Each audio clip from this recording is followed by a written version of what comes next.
The hallway was dark except for the cleaning cart's dim yellow light.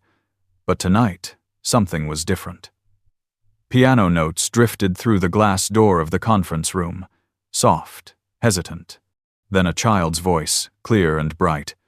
"Play it again." Laughter followed, small hands clapping. The janitor's mop handle clattered against the wall. Down the corridor, a shadow stopped. A woman in a tailored suit stood motionless outside her office, her hand frozen on the doorknob. She held her breath. Behind the door, the music continued. The mop handle felt heavier tonight. Daniel Hayes pushed the cleaning cart down the 12th floor hallway, the wheels squeaking against polished marble. His shift always started at 8 in the evening and ended when the building was empty enough to forget he existed. Tonight, it was almost 11, and someone's office lights were still on at the far end of the corridor.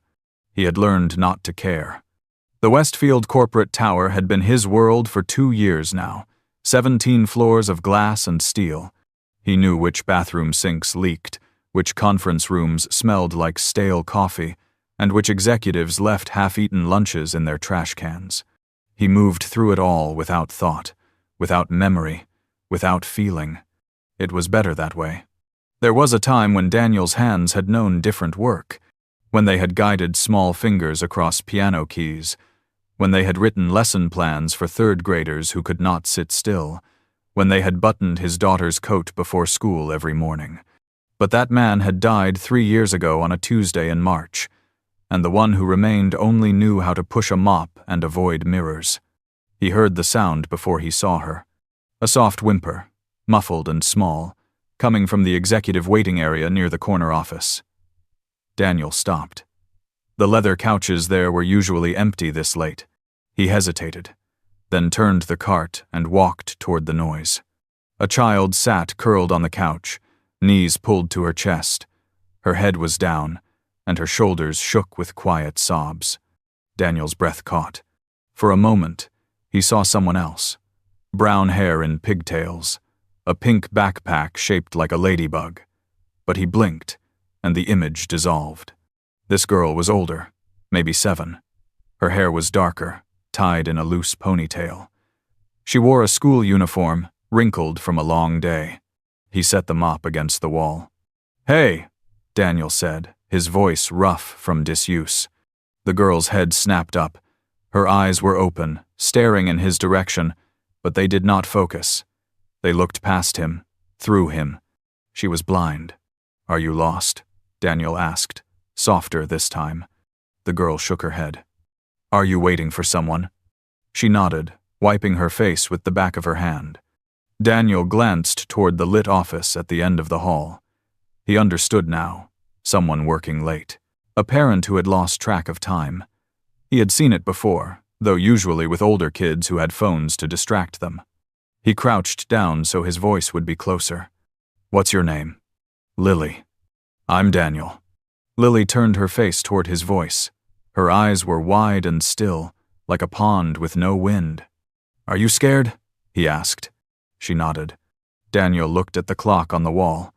He thought about walking away, but something in the way she sat there, small and waiting, kept him rooted. "Do you want me to stay with you until your mom is done?" Lily nodded, and for the first time, her shoulders relaxed. Daniel sat down on the floor across from her.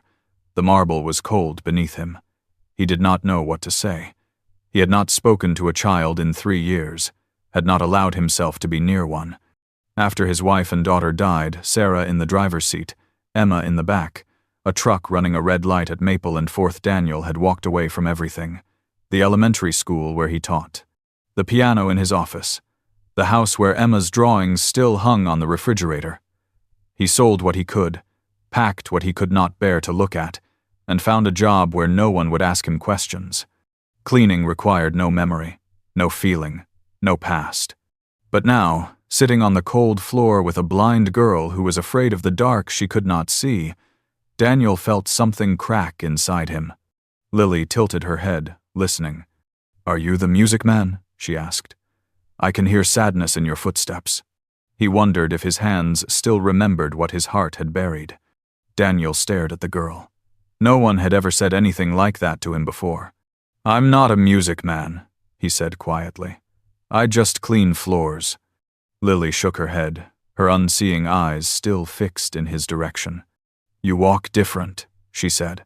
"Slower than everyone else, like you're carrying something heavy." Daniel felt something tighten in his chest.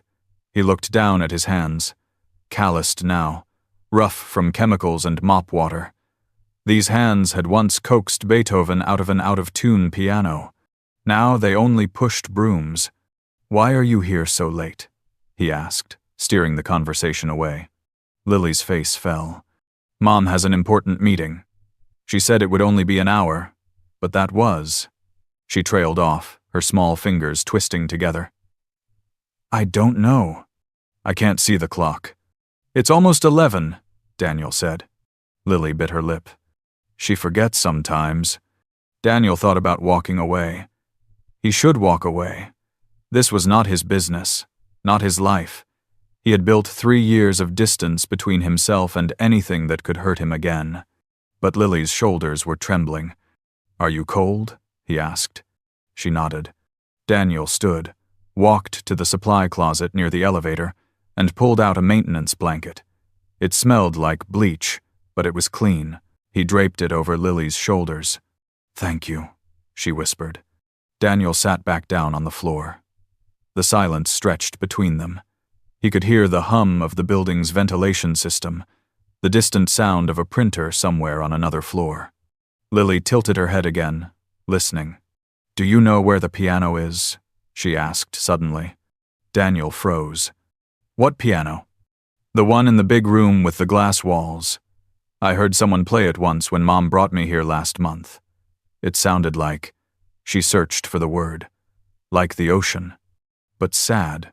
The conference room, 12th floor, the Steinway Grand that no one ever touched." "Why do you want to know?" Daniel asked. Lily's fingers twisted the edge of the blanket. "I don't like the quiet. It makes me feel like I'm nowhere."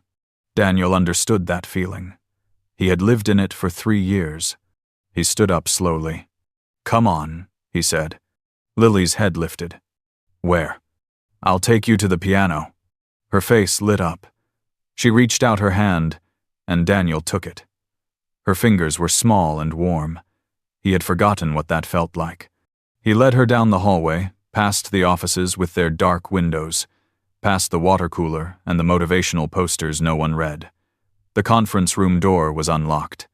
He pushed it open. The piano sat near the floor-to-ceiling windows, the city lights glittering beyond the glass. Daniel had dusted this room 100 times. He had never opened the piano lid. Lily walked forward, her hand trailing along the wall until she found the edge of the piano bench. She sat down carefully, her feet dangling above the floor. "Will you play something?" she asked.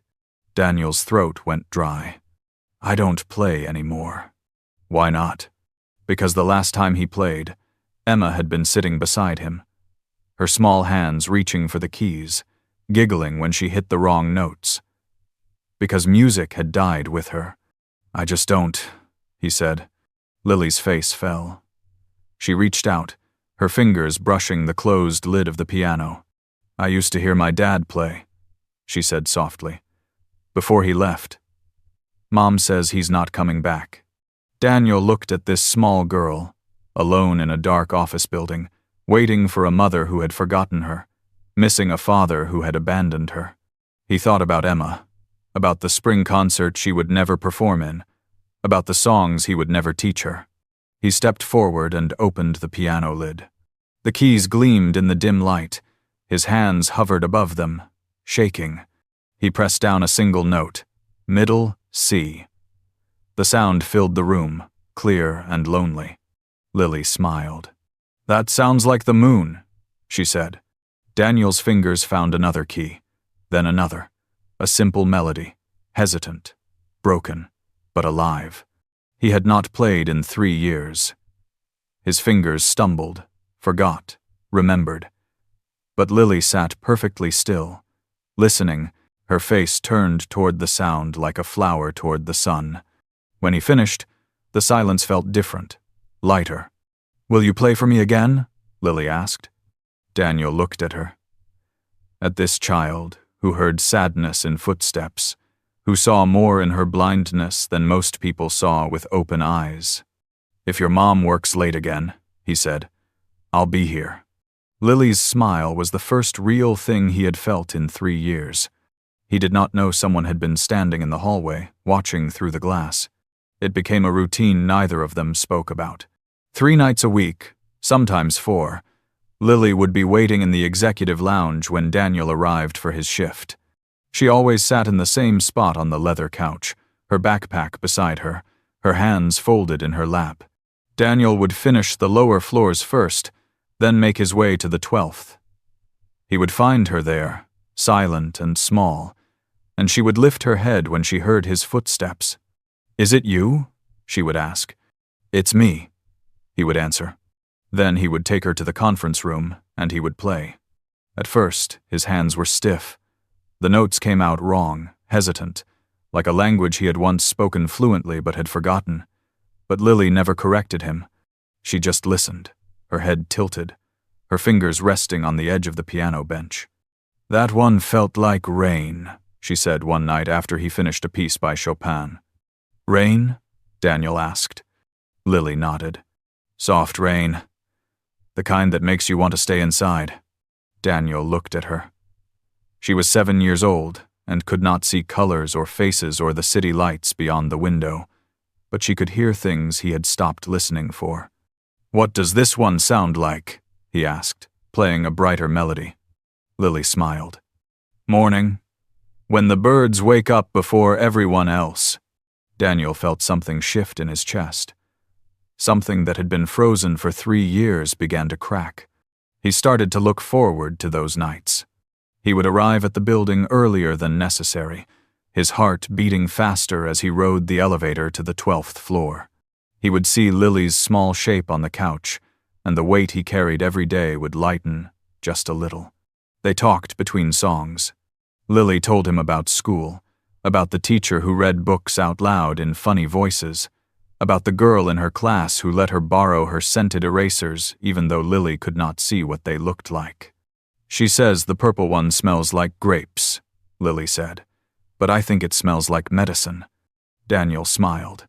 It felt strange on his face, like a muscle he had not used in too long. Do you have friends at school? He asked. Lily shrugged. Some kids are nice, but most of them don't know how to talk to me. They get quiet when I'm around. Like they're scared they'll say something wrong. Daniel understood. People had treated him the same way after Sarah and Emma died. The careful voices, the avoidance, the relief when he finally stopped coming around. That must be lonely, he said. Lily nodded. That's why I like it here. You don't treat me like I'm broken. Daniel's throat tightened. He reached into his jacket pocket and pulled out a small wooden box. He had found it at a thrift store on his day off. It was old, with a wind-up mechanism on the side. When you turned the key, it played a simple tune. Here, he said, placing it in Lily's hands. Her fingers traced the edges, finding the key. She turned it, and the music box began to play. A lullaby, soft and slow. Lily's face lit up. What is it? A music box, Daniel said. So you don't have to wait for me to hear something beautiful. Lily held it close to her chest. Thank you, she whispered. Daniel looked away. He had not given anyone a gift in 3 years. Had not wanted to. But something about Lily made him want to try again. The nights continued. Daniel began teaching her to recognize emotions in music. He would play a chord and ask her what it felt like. This note is hope, he said, pressing a key. And this one? Courage. Lily would listen, her head tilted, absorbing every sound. Then she would ask him to play them again, and again, until she could name them without hesitation. One night, she brought a book to the conference room. It was in Braille, the pages covered in raised dots. She ran her fingers over them, reading aloud haltingly. My teacher says I'm getting better, she said. But it's hard. Sometimes I forget which dots mean which letters. Daniel listened as she read. Her voice was small, but determined. When she stumbled over a word, she would go back and try again. "You're doing great," he said when she finished a page. Lily smiled, but then her expression shifted. She set the book down. "Do you have a little girl?" she asked. The question hit him like a fist. For a moment, he could not breathe.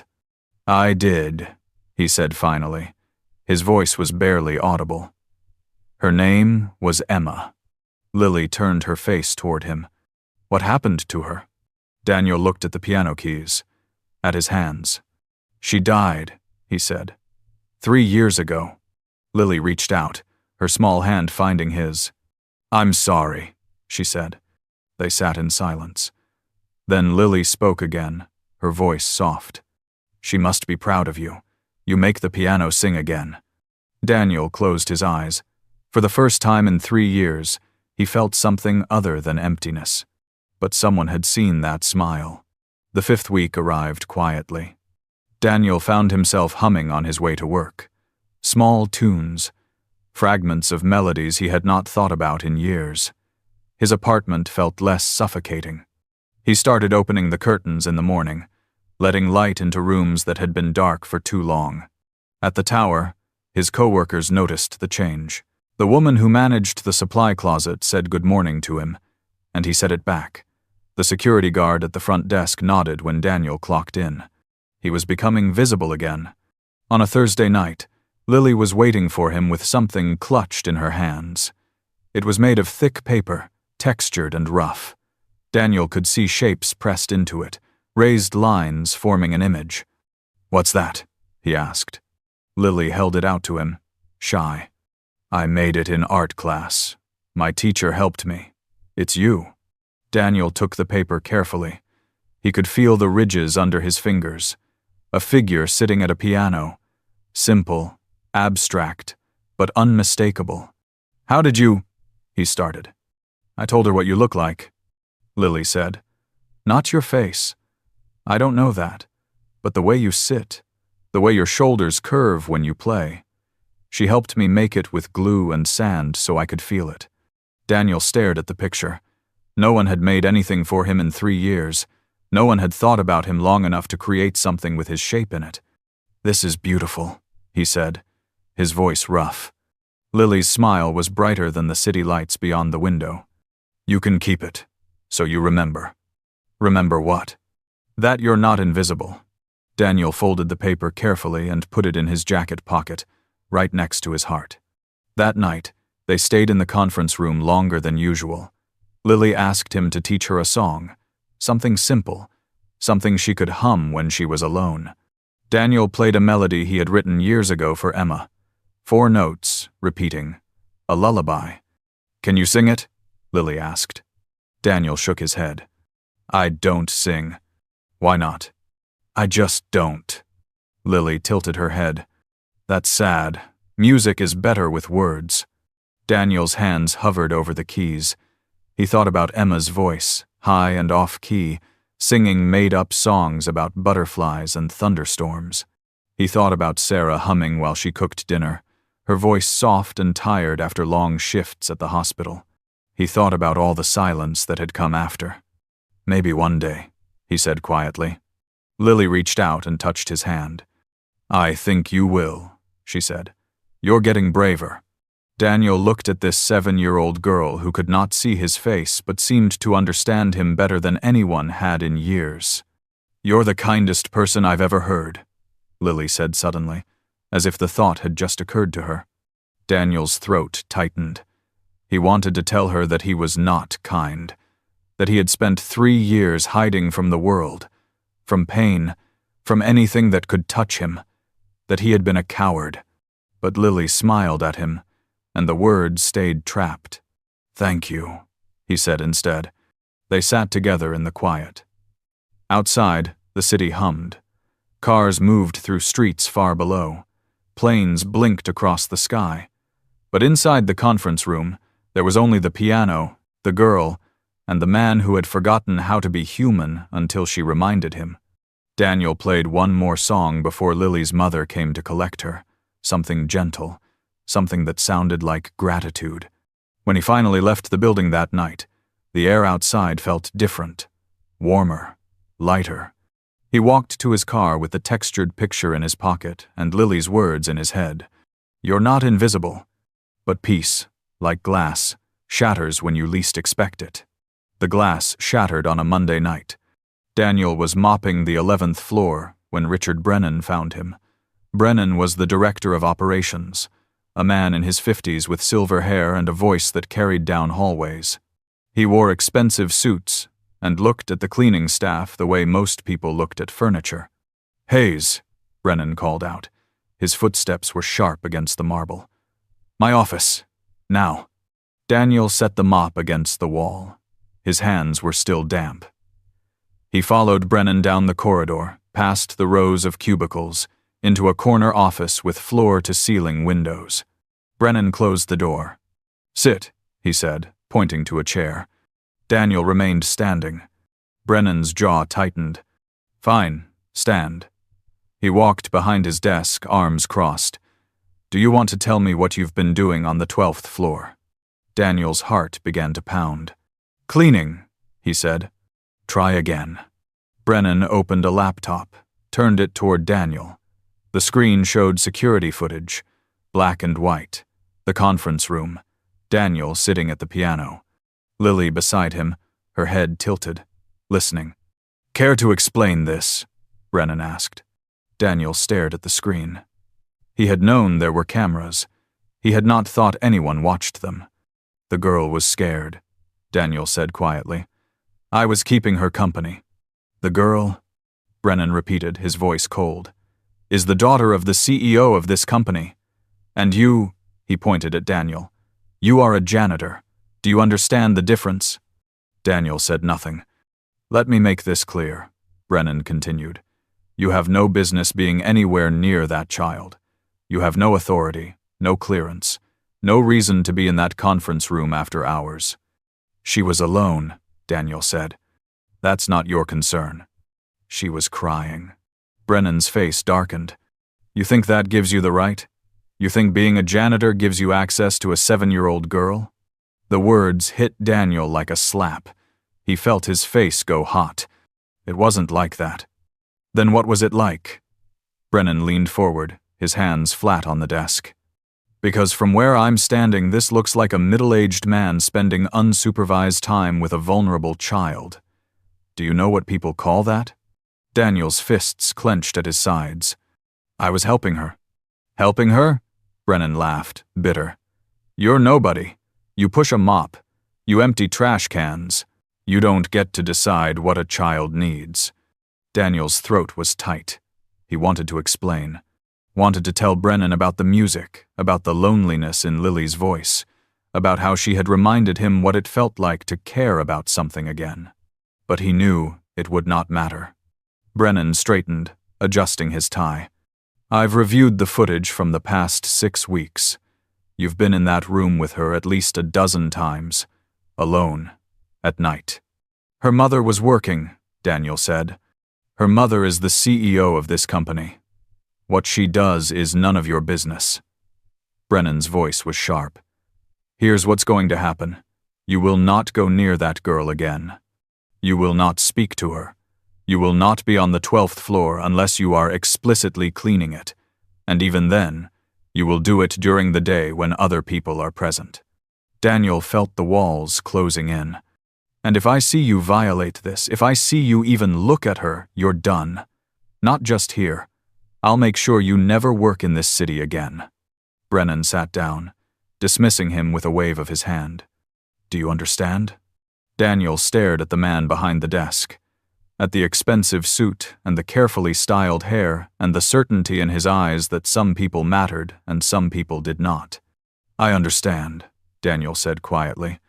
Good. Now get out. Daniel turned and walked out of the office. His hands were shaking. The hallway felt too long, the lights too bright. He made it to the stairwell before he had to stop, leaning against the concrete wall, trying to breathe. He thought about Lily waiting for him on the 12th floor, about the music box in her hands, about the picture she had made of him, pressed into textured paper so she could feel his shape. He thought about the way she smiled when he played. and he thought about how easily the world could take that away. He had learned long ago, the world does not listen to the invisible. Daniel avoided the 12th floor for 3 nights. He took the stairs instead of the elevator. He cleaned the lower levels twice, scrubbing floors that were already spotless, emptying trash bins that were nearly empty. He stayed busy, stayed moving, stayed away. But on the 4th night, Lily found him. He was mopping the lobby when he heard her voice. "Daniel!" He turned. She stood near the security desk, her white cane sweeping the floor in front of her. Her backpack hung from one shoulder. Her face was turned toward him, hopeful. The security guard watched them both. Daniel set the mop down and walked over, keeping his voice low. "Hey, Lily." "I've been waiting," she said. "Where have you been?" Daniel glanced at the guard, who was pretending not to listen. "I've been busy." "Too busy to play?" Her voice was small, confused. Daniel felt something crack inside his chest. "Yeah," he said. "Too busy." Lily's face fell. She reached into her backpack and pulled out the music box, holding it out to him. "I brought this. I thought maybe we could listen to it together." Daniel looked at the small wooden box in her hands. The one he had given her. The one that had made her smile. "I can't tonight," he said. "Tomorrow?" "I don't think so." Lily's hands tightened around the music box. "Did I do something wrong?" The question hit him harder than Brennan's words. Harder than the security footage. Harder than anything. "No," Daniel said quickly. "You didn't do anything wrong. Then why won't you play for me anymore?" "Because I have bills to pay. Because I can't lose this job. Because the world sees a janitor talking to a child and assumes the worst. Because I'm tired of being invisible and powerless and small." But he could not say any of that to her. "I just can't," he said. Lily's lip trembled. She turned her face away, and Daniel saw the tears starting. "Lily." "It's okay," she said, her voice breaking. "Everyone leaves eventually." She turned and walked toward the elevator, her cane tapping the floor. The sound echoed through the empty lobby. Daniel stood there, watching her go. The security guard was still staring at him. "Smart move," the guard said quietly. "Brennan's been watching you." Daniel did not answer. He picked up the mop and went back to work. But his hands were shaking. When his shift ended at 3 in the morning, Daniel sat in his car in the parking garage. He could not bring himself to start the engine. He pulled out the textured picture Lily had made for him, the one with the figure at the piano. He ran his fingers over the raised lines, feeling the shape she had created. "You're not invisible." But tonight, he felt like a ghost. He thought about Lily's face when he told her he was too busy, the way her voice had broken, the way she had walked away, small and alone, carrying the music box he had given her. He thought about Emma. About how she used to wait for him by the door every afternoon, her face lighting up when she heard his car. About how he would have done anything to protect her, to keep her safe, to make her happy. He had failed Emma. He could not save her. And now he was failing Lily too. Not because he wanted to, but because the world had decided he did not have the right to care. Daniel folded the picture and put it back in his pocket. He started the car and drove home through empty streets. His apartment was dark and cold. He sat on the couch, still in his uniform, and stared at the wall. On the coffee table was a framed photograph. Sarah and Emma, smiling, alive. He picked it up, holding it in both hands. "I'm sorry," he whispered. But some truths refused to stay buried. Victoria Cross had built an empire on precision. As CEO of Westfield Holdings, she closed deals worth millions before most people finished their morning coffee. She wore tailored suits and spoke in boardrooms with absolute confidence. Her daughter had been unplanned. Victoria was 38, divorced, career-focused when the pregnancy test came back positive. Lily was born premature, 6 weeks early, with complications that left her blind. Victoria hired the best nannies, tutors, enrolled Lily in the best schools. She made sure her daughter had everything, except time. Victoria worked late most nights. She brought Lily to the office when necessary, promising it would only be an hour. It was never just an hour. On Tuesday morning, Victoria found something on her desk. A wooden music box, old, worn, the kind from a thrift store. She turned the key, and a lullaby began to play. Her ex-husband used to hum that song when Lily was a baby. Before he left, "Where did this come from?" Victoria asked her assistant. "I think Lily left it. She's been bringing it to the office." "Who gave it to her?" The assistant hesitated. "I don't know. Maybe one of the staff?" Victoria opened her laptop and pulled up security footage from the past month. She scrolled through hours of recordings, then stopped. The conference room, late at night, a man at the piano. Beside him, Lily, smiling. Victoria's hand froze. She watched him play, watched Lily laugh, watched them talk, his hands gesturing gently, her head tilted as she listened. She scrolled back, found earlier recordings. More nights, more music. The man teaching Lily, her small fingers reaching toward the keys. Victoria had never seen her daughter smile like that. She called Brennan. "Who is this?" she asked, pointing to the screen. "Daniel Hayes, cleaning crew." "And what is he doing with my daughter?" Brennan cleared his throat. "I've already handled it, Miss Cross. I spoke with him last week. He's been instructed to stay away. It won't happen again." "What do you mean? You handled it?" "The situation was inappropriate. A janitor with your daughter, unsupervised. I made sure it stopped." Victoria turned back to the screen, watched Lily's face again, the way she leaned toward the music. "Send me his file." "Miss Cross." "Now." She spent the next hour reading.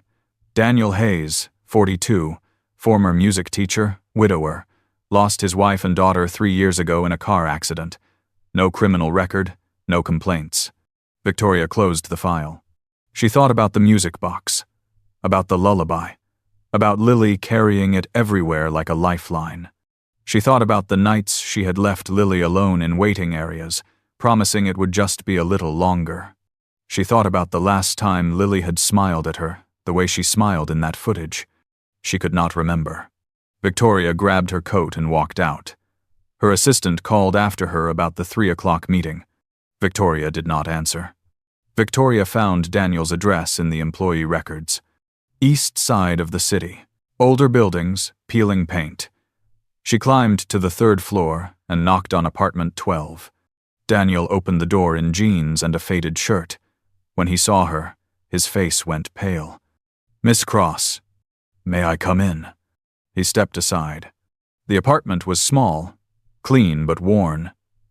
On the coffee table sat a framed photograph, a woman with dark hair and a little girl with brown eyes, both smiling. "Your family," Victoria said. Daniel nodded. "I watched the security footage," Victoria said, "from the past 6 weeks." His jaw tightened. "Your assistant already warned me. I haven't been near Lily since." "I know. That's why I'm here." Daniel looked confused.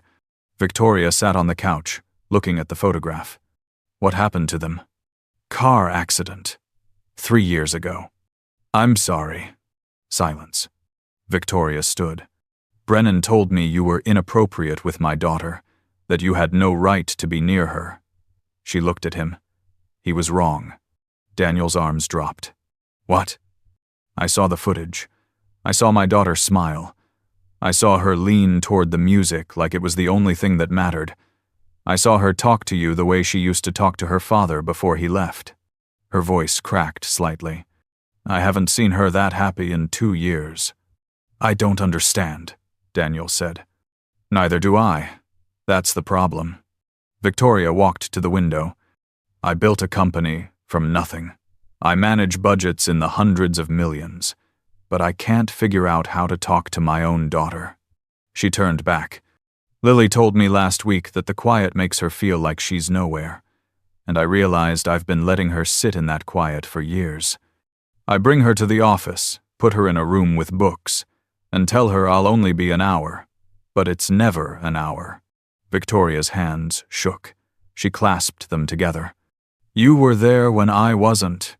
You gave her something I couldn't, and instead of thanking you, my company threatened to ruin your life." Daniel's throat was tight. I wasn't trying to replace anyone. She was just scared and lonely, and I know what that feels like. Victoria looked at the photograph again. "Your daughter? How old?" "5. Victoria closed her eyes. "Lily's 7. She doesn't remember her father. He left when she was 3. Said he couldn't handle raising a disabled child." Bitterness filled her voice. "I told myself I would be enough, but I gave her things, not time. Tutors, not presents." She looked at Daniel. "You gave her music. You gave her your evenings. You gave her what I couldn't." "What's that?" "Attention. You saw her. Not as a problem to solve. You just saw her." Silence stretched between them. "Why are you telling me this?" Daniel asked. Victoria walked to the door, then turned. "Because I need your help. I don't know how to reach her anymore, but you do." Daniel shook his head. "I can't." Brennan made it clear. "Brennan works for me, and I'm telling you now that you were never the problem." "I was." She pulled a business card from her pocket and set it on the table. "Think about it. If you want to keep playing for her, I'll make sure no one stops you." She opened the door, looked back. "You didn't take advantage of my daughter, Mr. Hayes. You gave her something I should have been giving her all along." Victoria walked out.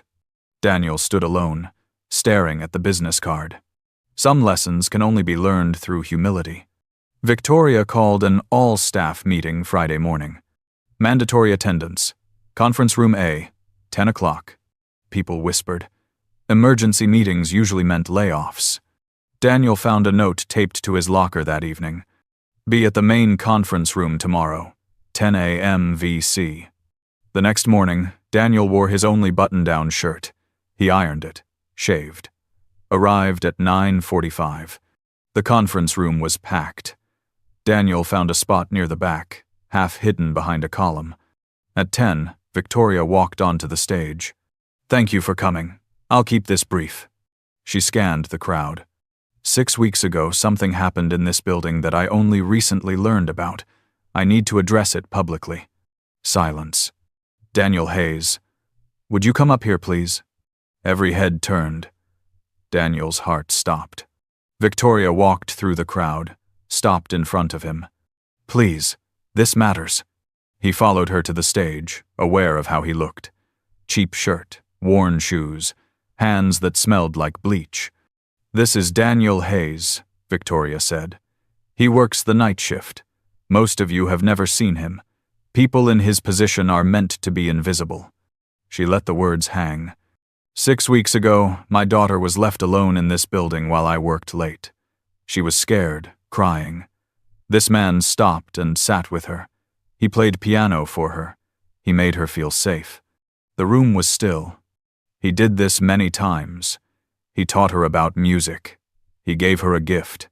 He treated her with more kindness than I have shown her in months. Victoria's voice hardened. When my director of operations found out, he threatened Mr. Hayes, told him he had no right to be near my daughter, told him he was nothing but a janitor. She turned toward Brennan. "Richard Brennan no longer works for this company. As of this morning, he has been terminated." A murmur rippled through the crowd. Security guards flanked Brennan. He walked out without a word. "Dignity is not measured by title," Victoria said. "This man did what I, as a CEO and a mother, failed to do. He saw my daughter as a person, not an inconvenience." She faced Daniel.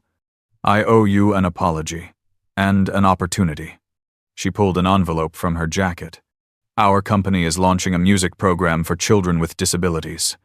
We need a director, someone who understands music and children, someone who sees people."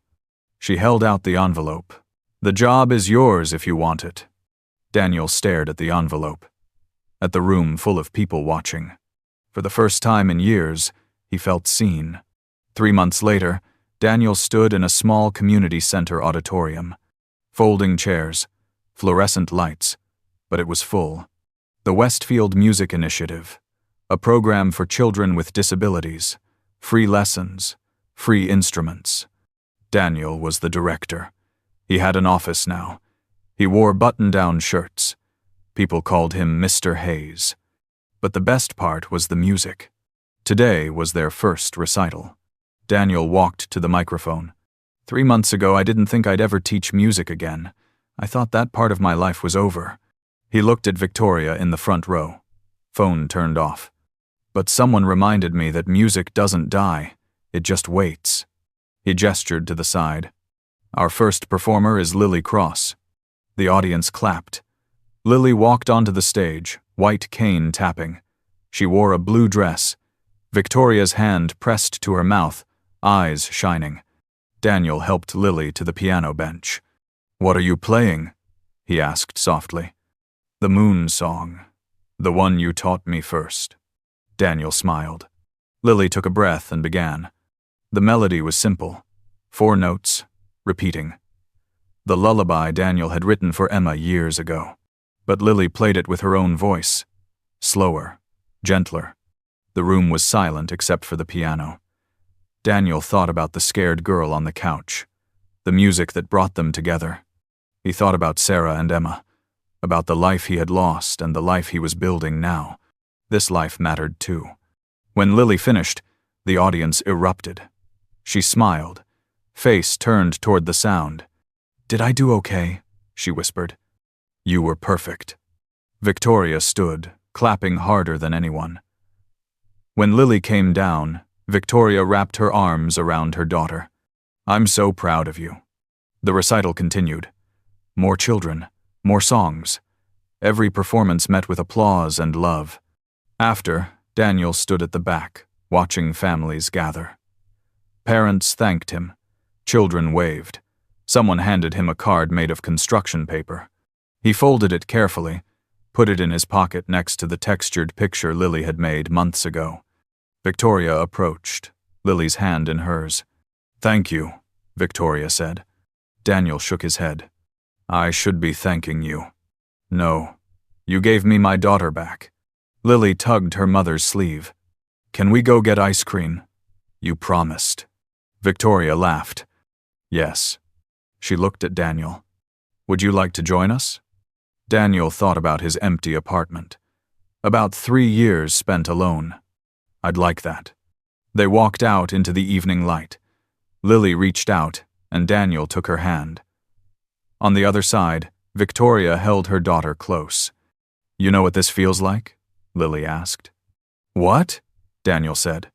"Like a song that finally found its ending." Daniel smiled. "Yeah, it does." They walked down the sidewalk. 3 people who had been broken in different ways, now held together by something simple. Music, kindness, second chances. The city lights blinked on as the sun set. Somewhere in the distance, a piano played. For the first time in years, Daniel did not flinch at the sound. He listened, and he smiled.